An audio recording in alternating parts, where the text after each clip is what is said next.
welcome to Indus News live from Islamabad. I'm Meher Sher and these are the headlines.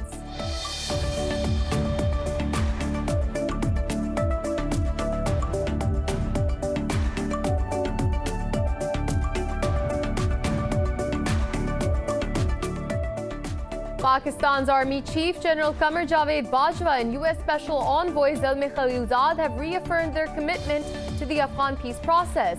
Meeting in Rawalpindi, the two also discussed the regional security situation and vowed to continue cooperation on multiple levels. Khalilzad acknowledged Pakistan's ongoing efforts for regional peace.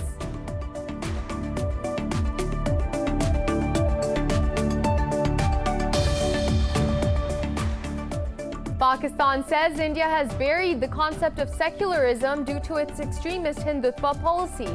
In a statement, Foreign Minister Shah Mahmood Qureshi said Indian minorities and the protesting farmers face discrimination. Qureshi further said Islamabad will continue to support the right to self-determination of Kashmiris.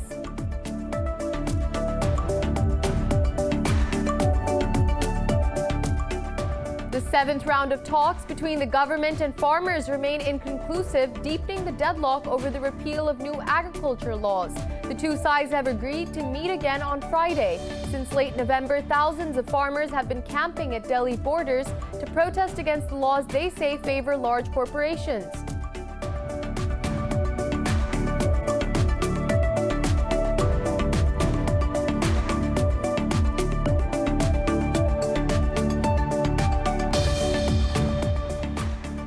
Iran says it has resumed 20% uranium enrichment at its underground Fordo nuclear facility.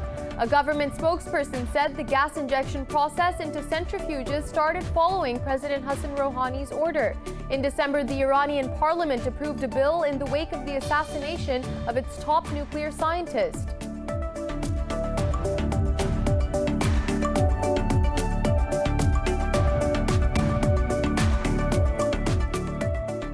A UK court has denied a US request to extradite WikiLeaks co-founder Julian Assange, citing concerns over his mental health. The 49-year-old whistleblower is wanted over the publication of thousands of classified documents in 2010 and 2011. The US government will now have 14 days to appeal against the court's ruling.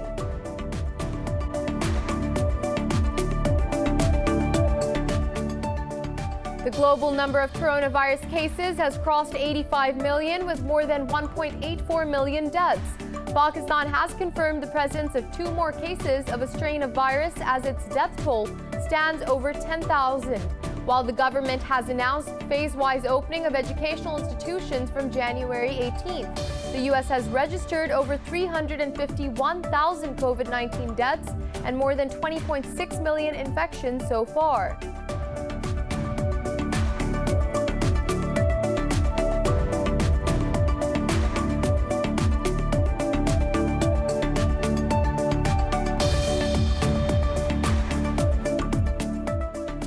And in cricket, New Zealand trailed Pakistan by 11 runs with 7 wickets remaining at stumps on the second day of the second test in Christchurch. Kane Williamson and Henry Nicholls are currently unbeaten on 112 and 89 respectively. Earlier, the Green Shirts were bowled out for 297. The Kiwis are leading the 2-match series 1-0.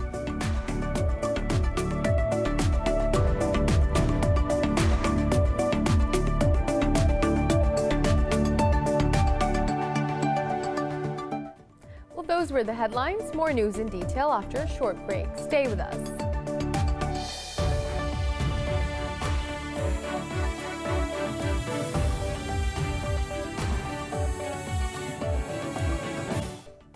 Welcome back. And now for the news in more detail. Starting off in Pakistan, Pakistan's Army Chief General Qamar Javed Bajwa and U.S. Special Envoy Zalmi Khalilzad have reaffirmed their commitment to the Afghan peace process.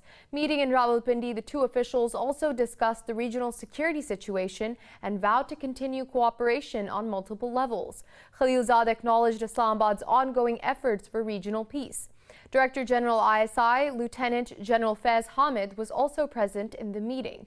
Pakistan has repeatedly warned against spoilers trying to subvert the peace process in Afghanistan. And the Taliban say U.S.-backed airstrikes in Afghanistan violate the Doha peace deal. In a statement, spokesman Zabiullah Mujahid said the U.S. will get a serious response if it doesn't stop its actions against the group.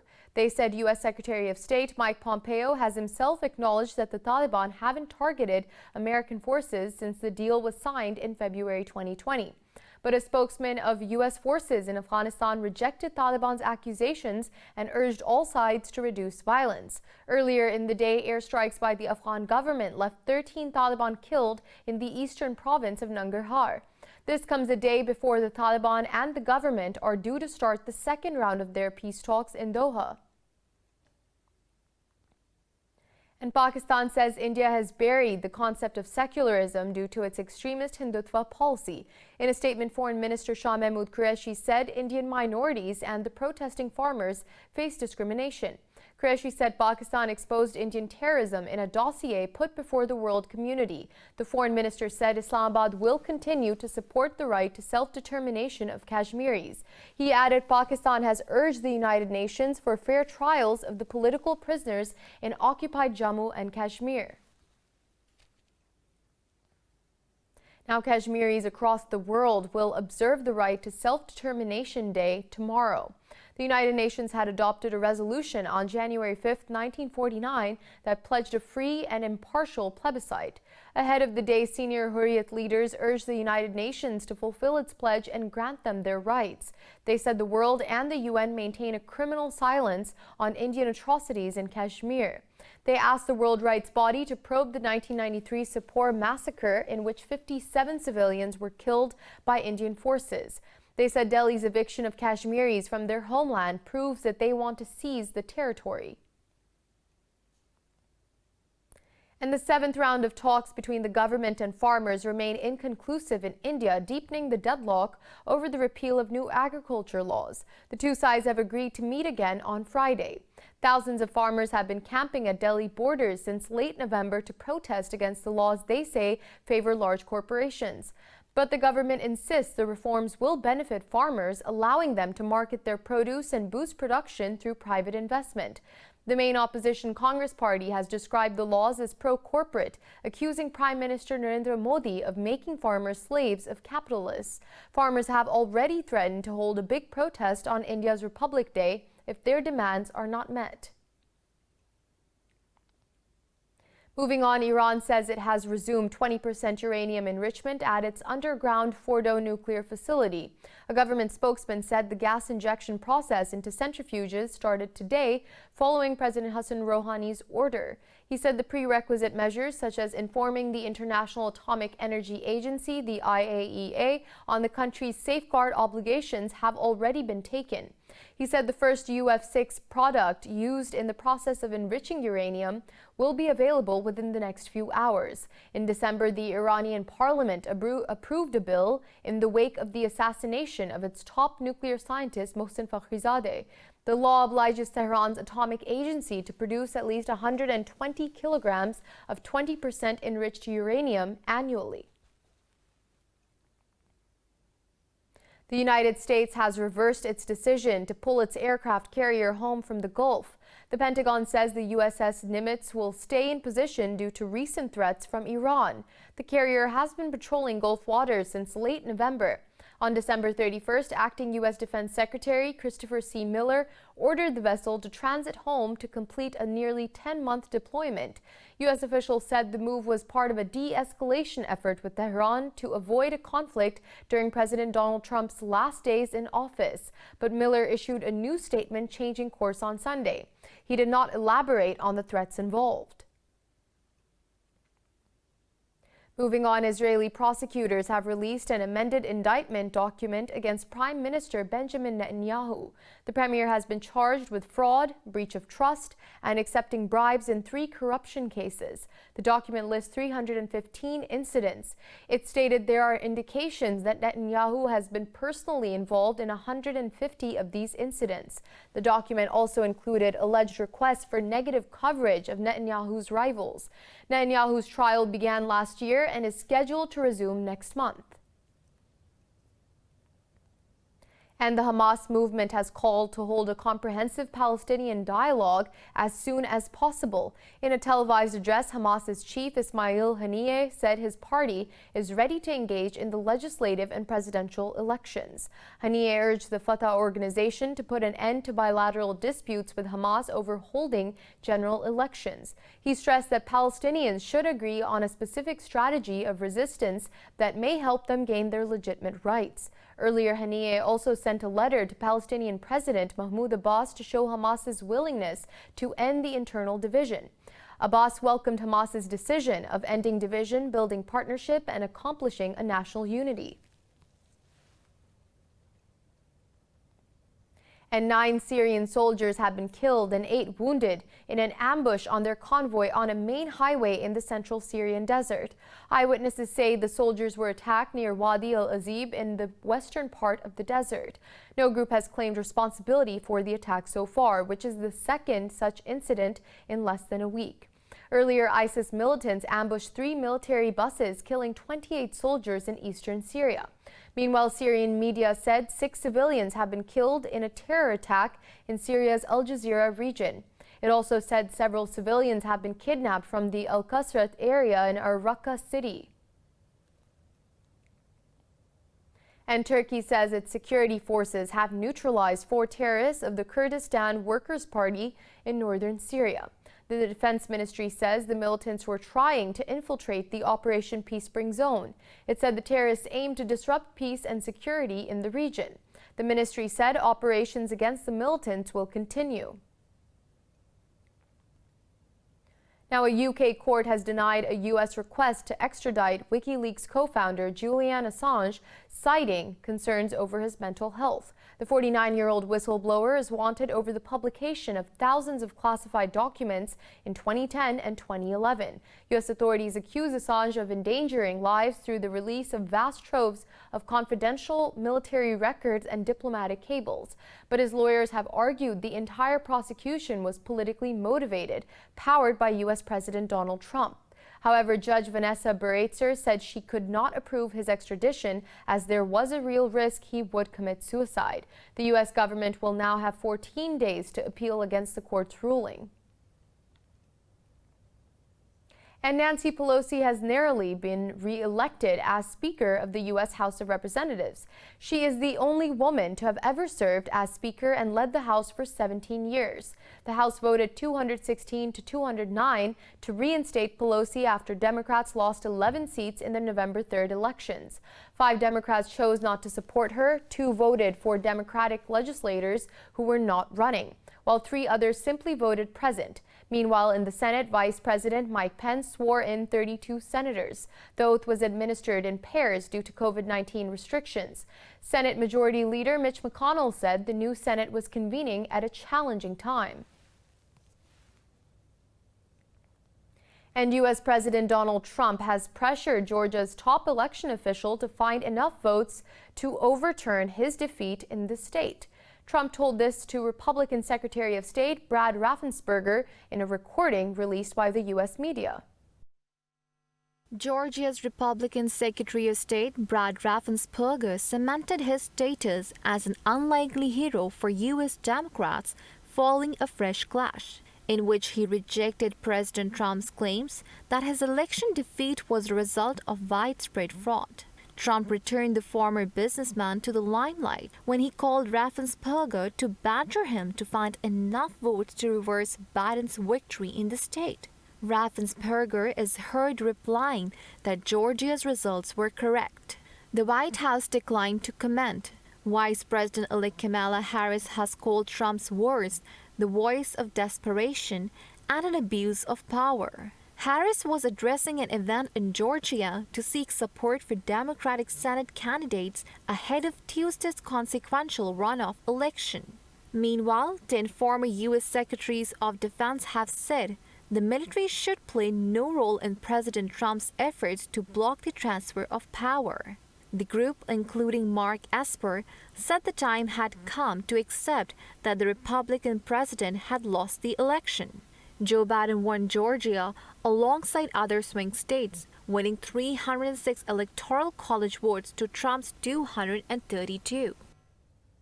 And we'll be back with more news after a short break. Stay with us.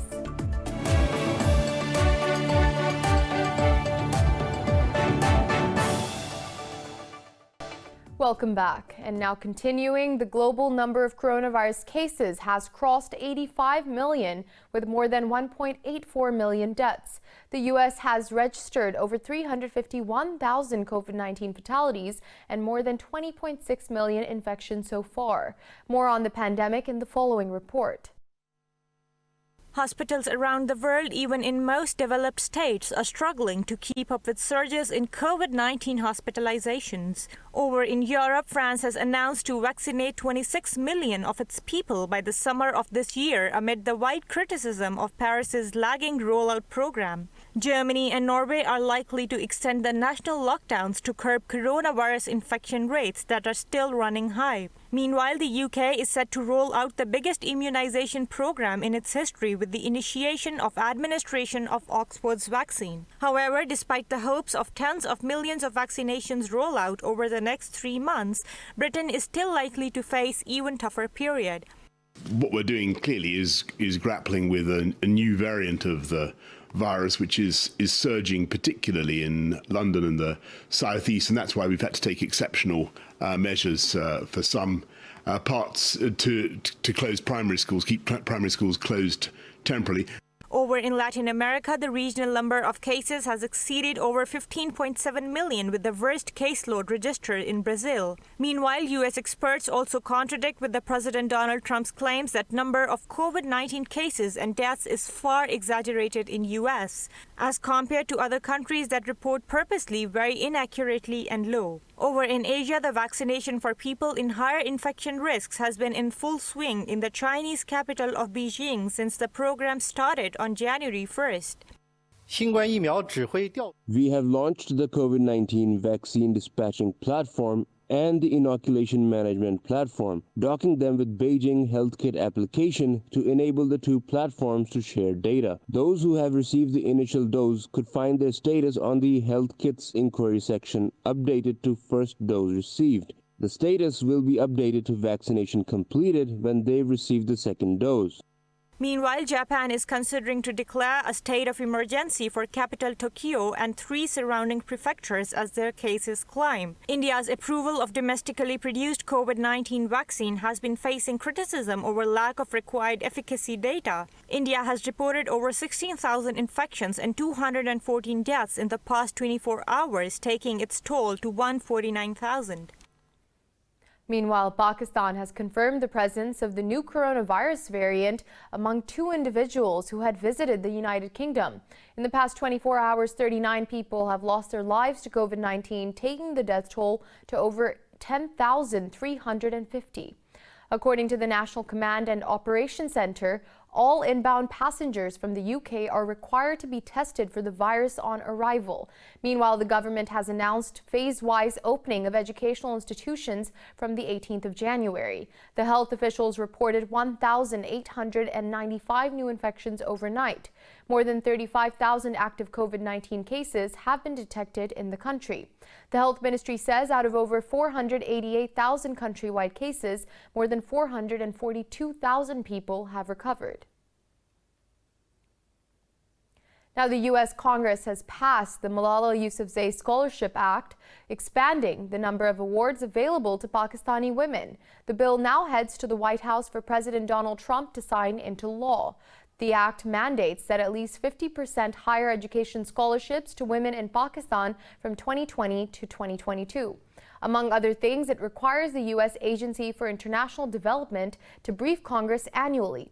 Since 2010, USAID has given more than 6,000 awards to Pakistani women. This Pakistan-based scholarship bill expands this program. In 2014, Malala was awarded the Nobel Peace Prize in recognition of her efforts for girls' education.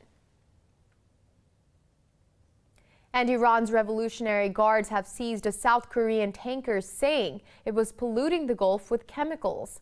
Iranian media said the crew of the vessel has been detained in the port city of Bandar Abbas. The vessel was reportedly carrying 7,200 tons of ethanol.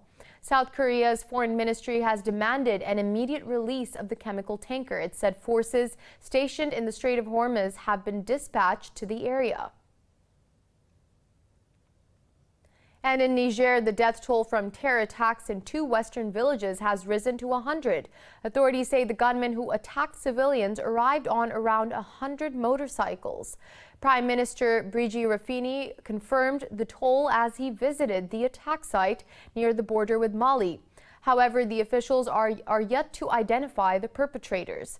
Pakistan has strongly condemned the attacks and expressed solidarity with the government and people of Niger. The deadliest attack in Niger's recent memory occurred on the day initial results of the presidential election were announced. And in the Central African Republic, United Nations peacekeepers have repelled attacks by rebels on the city of Bangasso. In a statement, the UN mission said 5 militants were killed in the clashes. The mission said the shooting ceased, but the situation remains tense in the city as peacekeepers continue the robust patrols. It secured the camp for internally displaced persons and evacuated 2 wounded soldiers. The mission said it holds rebel groups and former President Francois Bozizé responsible for the violence. It said recent attacks were a bid to disrupt the presidential and legislative elections before, during, and after the polls. And Sudan, Egypt, and Ethiopia have resumed talks on a dispute over Addis Ababa's dam on River Nile after a month. Cape Town says it called the meeting as chair of the African Union. In a press release, the Ethiopian Foreign Ministry said it accepted a draft document by the African bloc for talks. The statement added that Sudan also accepted the document, while Egypt categorically rejected it. It said most of the outstanding issues were agreed upon, while differences persist on the future use of the Nile waters by Ethiopia. Meanwhile, Khartoum says the 3 sides will next meet on the 10th of January. And Azerbaijan and Russia have discussed economic, energy, and agricultural cooperation in 2021. Russian Deputy Prime Minister Alexei Overchuk called on Azeri President Ilham Aliyev in Baku. The Azeri state media reported both leaders expressed confidence that bilateral relations will continue to expand. It said despite the coronavirus pandemic in 2020, the economic ties of both countries have advanced. It stated that the talks hailed the successful development of friendly relations based on strategic partnership. The Russian Deputy Prime Minister conveyed President Vladimir Putin's greetings to the Azeri president. And in Peru, a man was rescued from his submerged vehicle as flash floods gripped swaths of Peru. The man was pulled up by rescuers after he was found stranded on the roof of his vehicle, surrounded by floodwaters. Flash floods have caused extensive damage across the city of Arequipa. At least 20 properties have been damaged as a result of intense rain and flash flooding. Local authorities in Arequipa advised residents to be on alert as more rain is expected. Now in Norway, rescue workers have uncovered a 7th body from a landslide that buried homes in a village near the capital. 3 people are still believed to be missing. Rescuers say 5 teams are working hard in the depression created by the landslide. During a visit to Ask Village, King Harold V called the disaster absolutely terrible and said it was very difficult to put it into words. Officials said that at least 1,000 people have been evacuated from the area. In India, wildlife authorities in the northern hill town of Dharamshala have found carcasses of around 1,800 migratory birds. Local media reports say the dead birds included bar-headed goose, river tern, shoveler, and others. The birds had flocked around the town's Pong Dam in the hilly Himachal Pradesh state for their winter break. The specific reason for their death is not yet known, but the veterinary department suspects bird flu. A large number of avian visitors take their flight to Dharamshala every season as temperatures dip and snowfall covers their habitat. And we'll be back with more news after a short break. Stay with us.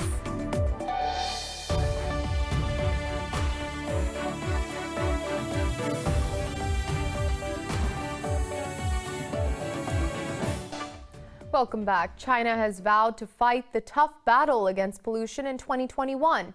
The country intends to build a carbon emissions trading market to revolutionize technology and reduce emissions. More in this report. China is aiming to hit peak emissions before 2030 and to reach carbon neutrality by 2060. The goal faces enormous challenges as the country's energy structure is based on high carbon energy. Officials say the Ecology and Environment Ministry is trying to formulate an action plan.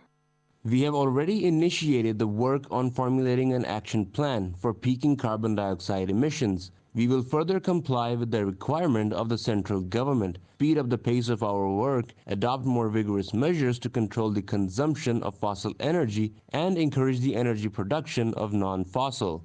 Officials say they will adjust and optimize the environmental governance pattern by accelerating the shift from terminal to source governance. We will select over 2,000 companies from some typical industries, especially the electric power industry, and allocate relevant carbon emission quotas to them in a relatively short time. We will accelerate building the support system. The registration system is in Wuhan and the trading system is in Shanghai. The first carbon emission trading order will be launched online as soon as possible. Data shows China has carried out carbon emission trading trials in 7 provinces since 2011. 430 million tons of carbon dioxide has been traded, with a total trading volume of nearly $1.53 billion. Many South Koreans used to put off cosmetic surgery plans due to the recuperation time. But with COVID, the industry has experienced a pickup under a face mask mandate and widespread work-from-home policies. More in this report. A 20-year-old university student in South Korea got cosmetic surgery on her nose in mid-December. She figured it might be the last chance to do it covertly before people start taking off masks as vaccines become more widely distributed. That attitude is fueling demand for cosmetic surgery in South Korea. I thought it would be best to get it done now, before people start taking off their face masks when vaccines become available. There will be bruises and swelling from the surgery, but since we'll all be wearing face masks, I think that should help. Cosmetic surgeons say patients are interested in all parts of the face, those that can easily be hidden under masks such as nose and lips. The owner of a clinic in Gangnam district says many people have spent their emergency stimulus payment from the government at hospitals and clinics, boosting revenue in the third and fourth quarter of 2020. 보복 소비 같은 느낌? I feel like it's a sort of revenge spending. I have sensed that customers were expressing their pent-up emotions from the coronavirus by getting cosmetic procedures. People who used to get one procedure get 2 or 3 kinds of procedures these days. South Korea is a world capital of plastic surgery even during non-pandemic times. According to Gangnam Uni, the country's largest online cosmetic surgery platform, the industry is estimated to be worth about $10 billion in 2020.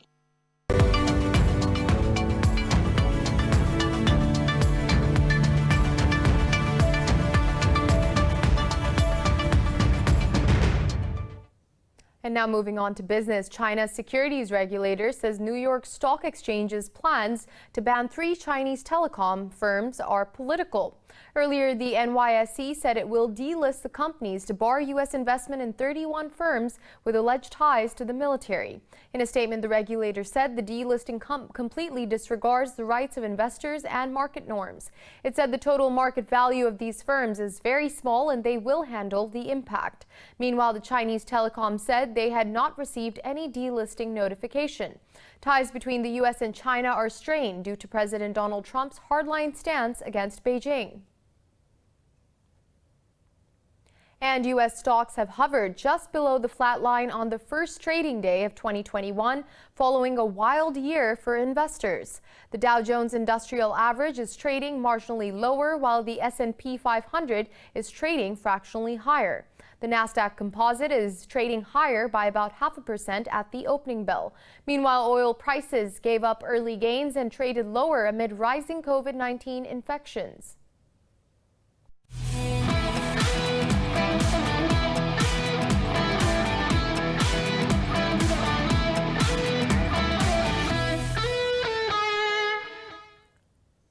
Let's move on to sports, and starting off with cricket. New Zealand trailed Pakistan by 11 runs with 7 wickets remaining at stumps on the second day of the second test in Christchurch.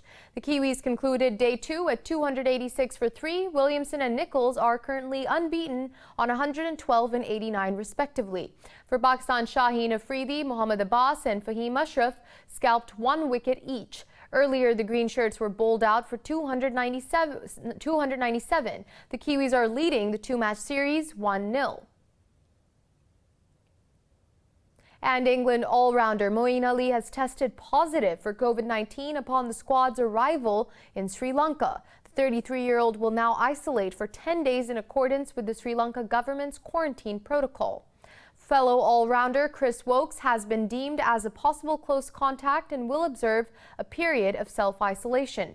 England's 2-test tour of Sri Lanka starts in Galle on the 14th of January. The rest of the touring party will be retested on Tuesday morning before being allowed to train on Wednesday. Moeen is the first English player to test positive for the virus after a full summer of games against various sides were completed without any cases. And moving on to football, Juventus forward Cristiano Ronaldo has surpassed Brazil's Pelé with his 758th goal to become the second highest goal scorer ever. Portugal stalwart achieved the landmark in the Italian club's recent victory against Udinese in Serie A. Brazilian legend Pelé scored 757 goals during his career for Santos, New York Cosmos, as well as his country. Only Austrian striker Joseph Beeken now sits ahead of Ronaldo on the all-time goal-scoring charts with 759 goals. But the former Real Madrid star needs just 1 more goal to equal his total and 2 to become the outright leader. And in motorsport, Spain's Cristina Gutierrez has set the fastest time in lightweight vehicles category. Gutierrez has previously finished 4 editions of the Dakar in the car category and now won the stage as female after 2005. Spain's defending champion Carlos Sainz faced difficulties of navigation and puncture but managed first spot on the leaderboard. The 3-time winner covered the 277-kilometer distance between Jeddah and Bisha in 3 hours and 18 minutes. 13-time Dakar winner Stefan Peter Hansel missed out on a stage win by 26 seconds but came second in the general classification, while Czech driver Martin Prokop ended up third. In the bikes category, Australian Toby Price took first place for the Red Bull KTM team ahead of runner-up Kevin Benavides.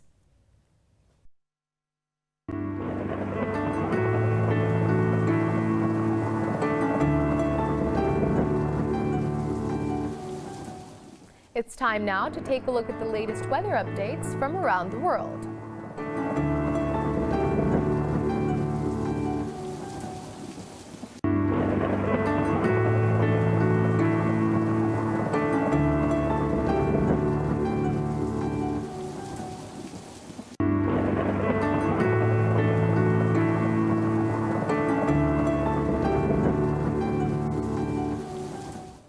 For the latest updates, you can follow us on social media at indus.news.